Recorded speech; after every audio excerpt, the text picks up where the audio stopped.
ফেব্রুয়ারিতে সংযুক্ত আরব আমিরাতের ভিসা উন্মুক্ত হবে জানালেন রাষ্ট্রদূত আব্দুল্লাহ হামদি। আপনারা দেখছেন আজাদী নিউজ। সংবাদ শিরোনাম।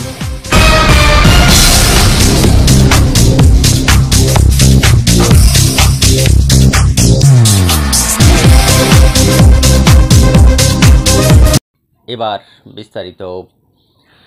সোমবার 23 ডিসেম্বর রাতে দুবাইয়ের বাংলাদেশ কমিউনিটির পক্ষ থেকে সিনিয়র সচিব পদমর্যাদার নবনিযুক্ত রাষ্ট্রদূত মুশফিকুল ফজল আনসারীকে সংবর্ধনা দেওয়া হয়েছে। সেখানে উপস্থিত হয়ে তিনি একথা বলেন। সংবর্ধনা অনুষ্ঠানে প্রধান অতিথি হিসাবে রাষ্ট্রদূত মুশফিকুল ফজল আনসারী বলেন, জুলাই বিপ্লবে কিছু প্রবাসী নিজের ভাইয়ের সন্তানের মৃত্যু ও গণহত্যা সহ্য করতে না পেরে নিজের ক্ষতি হবে জেনেও আমিরাতে বিক্ষোভ করেছেন। তাদের আত্মত্যাগকে কিভাবে শ্রদ্ধা জানাবো তা আমার জানা নেই।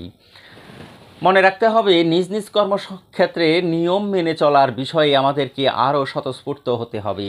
তিনি আরও বলেন, সংযুক্ত আরব আমিরাতের সকল উন্নয়নে বাংলাদেশিদের অবদান অনস্বীকার্য। এদেশের রাস্তাঘাট থেকে শুরু করে গুরুত্বপূর্ণ স্থাপনা আর উঁচু উঁচু দালান সব কিছুতেই বাংলাদেশি শ্রমিকদের ঘাম লেগে আছে। তাই আমরা আশা করতে চাই, সংযুক্ত আরব আমিরাত সরকার বিভিন্ন পেশায় দক্ষ জনবল নিয়োগে আরও বেশি আন্তরিক হবেন। বাংলাদেশ থেকে ডাক্তার, ইঞ্জিনিয়ার, আইটি প্রফেশনাল এবং অদক্ষ শ্রমিকদের ভিসার বিষয়টি আরও গুরুত্ব দিয়ে বিবেচনা করার আহ্বান জানান রাষ্ট্রদূত মুশফিকুল ফজল আনসারী। তিনি বলেন, ডক্টর ইউনূস এমন এক ব্যক্তি, পৃথিবীব্যাপী তার প্রতি মানুষের সম্মান ও শ্রদ্ধাবোধ আকাশচুম্বী। পৃথিবীর যে কোনো রাষ্ট্রপ্রধান তার অনুরোধ ফেলতে পারেন না। আমিরাতের রাষ্ট্রপ্রধানও তার অনুরোধ ফেলতে পারেননি।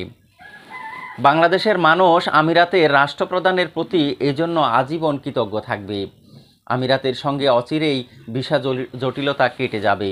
এদেশের সঙ্গে আমাদের যে দৃঢ় বন্ধুত্ব রয়েছে তাতে কখনো চিড় ধরার সম্ভাবনা নেই।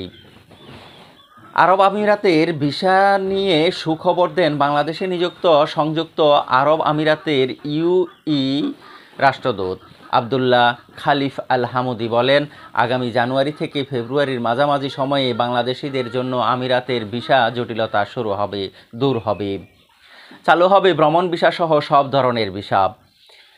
ইউএই রাষ্ট্রদূত আল হামদি বলেন, বাংলাদেশের সহ অসংখ্য দেশের জন্য আমিরাতের ভিসা বর্তমানে বন্ধ রয়েছে। কয়েক বছর পূর্বে যেখানে আমিরাতে বাংলাদেশিদের সংখ্যা 7.5 থেকে 8 লাখের মধ্যে ছিল, সেখানে বর্তমানে বাংলাদেশিদের সংখ্যা 12 লাখ ছাড়িয়ে গেছে, যেটা অন্যান্য দেশের তুলনায় সর্বোচ্চ।